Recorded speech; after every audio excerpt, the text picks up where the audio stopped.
Yang kedua, kapan penilaian dilaksanakan?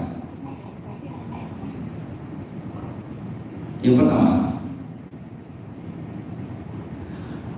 tentunya dasar pelaksanaan penilaian harus mengacu kepada 3 hal ini. Pertama, ada permohonan penilaian. Dalam hal ini yang dilaksanakan, yang telah dimohonkan oleh pemerintah provinsi. Atau ada hal yang kedua, yaitu adalah penugasan secara langsung dari kementerian atau Direktorat Jenderal Kekayaan Negara. Terhadap BNN, kami sudah lakukan penugasan secara langsung oleh Ibu Menteri, adalah pelaksanaan revaluasi BNN secara nasional. Itu berdasarkan PP atau peraturan Presiden untuk melaksanakan revaluasi BNN. Di Indonesia telah 2 kali dilaksanakan reval, yaitu pada tahun 2007 dan 2017 kemarin. Yang kedua, syaratnya apa? Ada surat keputusan penetapan tim penilai yang ditetapkan bahwa siapa yang melaksanakan penilaian itu. Yang ketiga tentunya adalah ada surat penugasan. Ini hal yang perlu dilaksanakan dalam rangka pelaksanaan penilaian. Inilah dasarnya. Yang selanjutnya, siapa yang melaksanakan penilaian? Pertama, kalau kita melihat dari sisi siapa sih yang bisa melaksanakan penilaian, adalah penilai itu sendiri. Dalam hal ini telah ada namanya penilai pemerintah yang telah ditetapkan sebagai jabatan fungsional penilai pemerintah. Yang kedua adalah penilai pemerintah non jabatan fungsional penilai pemerintah. Mungkin seperti saya adalah selaku kepala seksi dan masih juga sebagai penilai pemerintah, namun bukan jabatan fungsional penilai pemerintah. Salah satu yang ada di kami adalah Ibu Frili. Ibu Frili ini merupakan satu-satunya jabatan fungsional penilai pemerintah yang ada di kanwil DJKN Sulut Tenggomalu. Apa sih itu penilai? Ya adalah pihak yang melaksanakan penilaian secara independen berdasarkan kompetensi yang dimiliki. Syaratnya ada SK dari Menteri Keuangan, kemudian disumpah atau dilantik. Itu syaratnya untuk melaksanakan. Yang kedua adalah berdasarkan kewenangan dan wilayah kerja. Kami tidak semena-mena dalam melaksanakan penilaian, tapi berdasarkan wilayah kerja. Ada kewenangan kami dan kemudian berdasarkan wilayah kerja. Wilayah kerjanya apa? Kami wilayah kerjanya adalah meliputi 4 provinsi. Yang pertama, Provinsi Sulawesi Utara, Gorontalo, Sulawesi Tengah, dan Maluku Utara. Kami dapat melaksanakan penilaian di 4 provinsi ini. Kemudian berdasarkan wilayah kerja, dalam arti adalah bahwa di mana objek itu berada. Ketika berada di luar kerja kami tidak dapat melaksanakan penilaian, namun dapat melaksanakan berdasarkan permintaan bantuan penilaian. Gitu.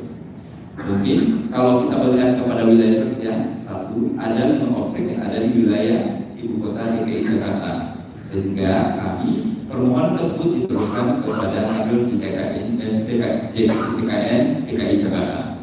Kemudian ini terkait dengan BND pemerintah Provinsi Gorontalo berada pada kewenangan kanwil Sulut Tenggomalu. Namun dikecualikan terhadap objek dalam hal bongkaran bangunan itu sepenuhnya berada pada ranah KPKNL, meskipun secara aturan kewenangan pemerintah provinsi itu berada pada kanwil, tapi khusus terhadap bongkaran atau aset yang akan dibongkar dalam statusnya sebagai STB atau selain tanah bangunan adalah kewenangan teman-teman di KPKNL. Selanjutnya kita melihat kepada tujuan penilaian. Apa sih tujuan penilaian? Kalau secara aturan dari PP 27 dinyatakan bahwa ada 3 hal yang menjadi tujuan penilaian. Yang pertama adalah dalam rangka penyusunan laporan keuangan pemerintah pusat dan atau daerah. Ini kalau yang selama ini telah kita laksanakan adalah dalam rangka penyusunan data pemerintah pusat yang saat ini kita tahu bahwa apa manfaatnya. Ketika negara mengalami defisit APBN, tentunya kita mencari jalan lain adalah pembiayaan. Pembiayaan itu tidak semata-mata langsung ditetapkan berapa sih nilai pembiayaan, tapi melihat kepada potensi aset kita. Ketika aset kita berada pada angka 6.300 triliun, berarti potensinya adalah berapa persen dari aset itu, itulah yang dijadikan sebagai underlying aset yang dilakukan oleh Direktorat Pembiayaan dan Risiko untuk menetapkan besaran atau kisaran sum melalui surat berharga syariah negara. Yang kedua, tujuan penilaian pemanfaatan. Banyak aset-aset daerah yang perlu dimanfaatkan, mungkin karena dia idle, bisa dikerjasamakan atau yang terkait yang lain, bisa disewakan, misalnya pemanfaatan oleh BUMN, atau BUMD, misalnya penempatan ATM di wilayah kerja kita, itu bisa melalui mekanisme pemanfaatan, atau ada ruang atau space yang tidak termanfaatkan secara optimal, bisa dimanfaatkan melalui pemanfaatan. Yang ketiga, pemindahan tanganan. Pemindahan tanganan inilah yang telah kita laksanakan pada kesempatan ini, yaitu melaksanakan penilaian dalam rangka pemindahan tanganan melalui mekanisme lelang dan tanpa melalui mekanisme lelang. Ini adalah tahapan penilaian. Tahapan penilaian ada 10 langkah sebenarnya yang dilaksanakan. Ini saya hanya memberikan sebuah gambaran bahwa ternyata penilaian itu tidak semata. Survei lapangan merupakan bagian terkecil dari pelaksanaan penilaian. Yang pertama, mengidentifikasi permohonan penilaian. Dari pemerintah provinsi, permohonan kami inventarisasi atau kami lakukan identifikasi. Apakah ini layak atau tidak? Yang kedua, menentukan tujuan penilaian. Tujuannya dalam rangka apa? Ini pemindahan tanganan, penentuan nilai wajar untuk pemindahan tanganan melalui lelang. Yang ketiga, mengumpulkan data awal. Ketika kami menerima permohonan, kami harus mengumpulkan data awal. Ini di yang mana posisi yang mana. Kemudian yang keempat, melaksanakan survei lapangan. Ini yang ada di opini masyarakat saat ini atau di kementerian menyatakan bahwa penilaian hanya sekedar survei lapangan. Meskipun hanya sebagian terkecil, tapi akan menentukan nilai yang akan kita hasilkan. Survei lapangan ini sangat penting karena akan terkait dengan penilaian nantinya. Yang keempat, yang kelima, menganalisis data informasi di lapangan. Inilah yang terkadang kita mengalami hambatan atau lama pelaksanaan proses penilaian, menganalisis data yang ada di lapangan. Kami tidak sekedar menilai objek yang ada di lapangan, tapi kami memperhitungkan pangsa pasar. Apakah nilai yang kita sajikan akan diakomodir oleh pangsa pasar yang ada? Itu sih sebenarnya. Kenapa ketika kami ke lapangan, kami sering bertanya kepada Bapak, dulu kok kenapa tidak laku? Atau permasalahannya apa? Itu tujuan kami, Pak, untuk mengetes pangsa pasarnya seperti apa. Itu sebenarnya. Yang kedua, terkadang kami di lapangan menyampaikan, kira-kira Bapak ini mau beli seperti apa? Dulu kemahalannya, Pak. Saya kata tanya balik, Bapak pengennya berapa? Seperti itu. Mungkin Bapak tidak sadar ketika saya di lapangan seperti itu. Untuk mengetahui bagaimana sih kondisi pasar yang ada di lokal, khususnya di Gorontalo. Itu tujuannya menganalisis pangsa pasar yang ada di kota Gorontalo. Seperti itu. Kami tidak semata-mata melihat pangsa pasar atau pertumbuhan ekonomi yang ada di Gorontalo saat ini atau perkembangan ekonominya seperti apa, dan kami harus menjadikan dengan kondisi yang ada di luar, tapi kami lokalnya seperti itu. Itu sih, Pak. Dan saya ucapkan terima kasih kepada bapak-bapak yang saat kami survei sangat dibantu dalam hal terkait dengan penyajian data. Yang keenam, menentukan jenis pendekatan penilaian yang akan digunakan. Ini dari dalam ilmu penilaian ada 3 jenis pendekatan. Pertama, pendekatan pasar. Yang kedua, pendekatan biaya. Dan yang ketiga adalah pendekatan pendapatan. Khusus ini, karena ada pangsa pasar, diakomodir pasar, kami menggunakan pendekatan pasar. Yang ketujuh, menyimpulkan nilai dan penyusunan laporan. Penyusunan laporan adalah bagian terakhir yang kami lakukan, dan ini akan adalah proses dari awal sampai dengan yang ketujuh ini adalah rangkuman dari hasil kerja kami. Yang kedelapan, hasil laporan penilaian itu perlu butuh quality control. Ini dilakukan melalui penilaian konsep laporan penilaian. Kenapa? Untuk menjaga kualitas laporan penilaian. Yang kesembilan, penyampaian laporan dikaji ulang oleh tim pelaksanaan penilaian dan kualifikasi laporan penilaian, kualitas laporan penilaian. Karena laporan penilaian ini saya akan ambil, nanti kami akan dikaji oleh kantor pusat oleh Direktorat Penilaian. Nanti akan diberikan sebuah nilai, nilainya berapa, apa yang harus diperbaiki atau bagaimana. Apakah laporan ini dapat diteruskan atau tidak, seperti itu.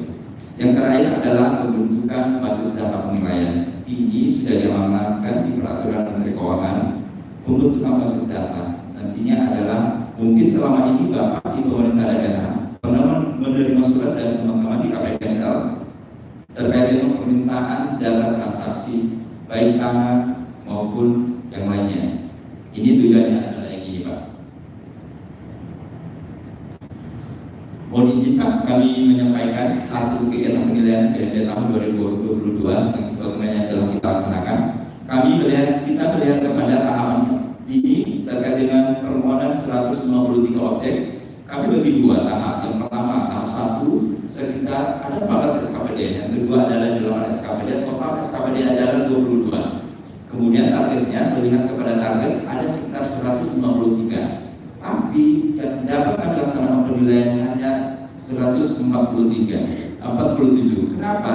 Pertama, ada satu SKPD yang ditarik kembali oleh penggunanya tidak dapat dilaksanakan atau ditarik dari permohonan. Yang satu, yang kedua, di luar kewenangan kerja. Dalam arti ini terdapat di SKPD Dinas Perhubungan di DKI Jakarta telah dimintakan permohonan penilaian dari Bapak ke Kanwil DKI Jakarta. Yang keempat, ada satu aset yang ditarik. Kenapa? Karena ternyata disinyalir dulunya sudah laku. Kalau saya salah di Dinas Pertanian, kalau salah ya Pak ya, di Dinas Pertanian diinisiatif bahwa dulu pernah laku lelang, namun masih masuk di dalam daftar. Dan kemarin saya sampaikan kepada Bapak selaku petugasnya bahwa jangan pernah diapa-apakan objek ini. Kita tidak tahu pembeli lelang atau pemenang lelang itu suatu saat akan datang meminta barangnya. Seperti itu.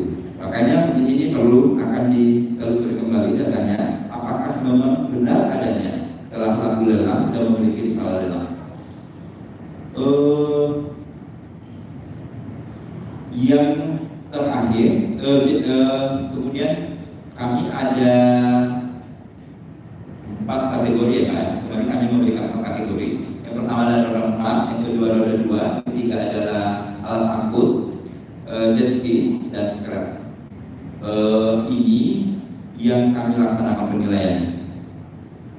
Ini Pak, yang seperti ini. Kemudian dari sisi nilai wajar, kami telah menentukan nilai wajar dan kami telah sampaikan.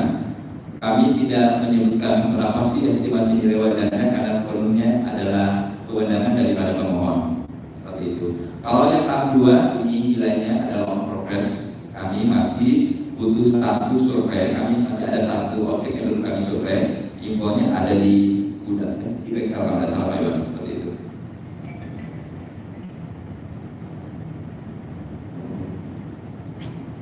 Ini Pak, kami kasih gambaran apa sih yang di peraturan itu, apa sih jenis objek penilaian itu sendiri. Kalau di peraturan itu dia mengkategorikan 4 jenis objek penilaian. Pertama adalah tanah, kedua bangunan, ketiga tanah berbentuk bangunan, dan yang keempat adalah selain tanah bangunan. Skip saja.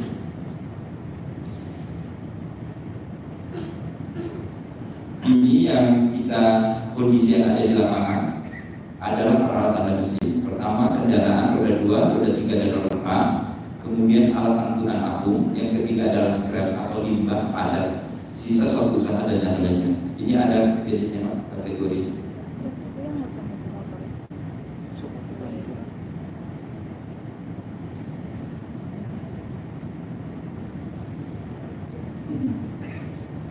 Ini Pak, kalau di sisi aturan atau teorinya bahwa limbah padat itu, scrap itu ada ketentuannya, batasannya. Yang pertama, barang sudah tidak utuh, tidak berfungsi sesuai peruntukan asal, sesuai dengan peruntukan asalnya. Kemudian yang kedua adalah memerlukan perbaikan penggantian komponen pokok yang besar. Yang ketiga ketiga tidak dapat dipakai lagi kategori rusak berat dan melampaui umur ekonomis. Yang tadi yang barang tidak dapat difungsikan, yang tadi adalah ini juga terkait dengan teknologi. Ketika teknologinya sudah tidak sesuai dengan kondisi yang ada, itu bisa masuk kategori.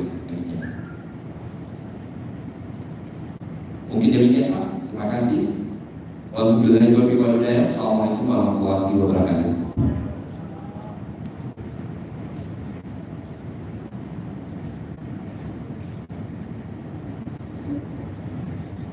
Terima kasih Pak Ismail. Selanjutnya tentang mekanisme dan tunduk teknis lelang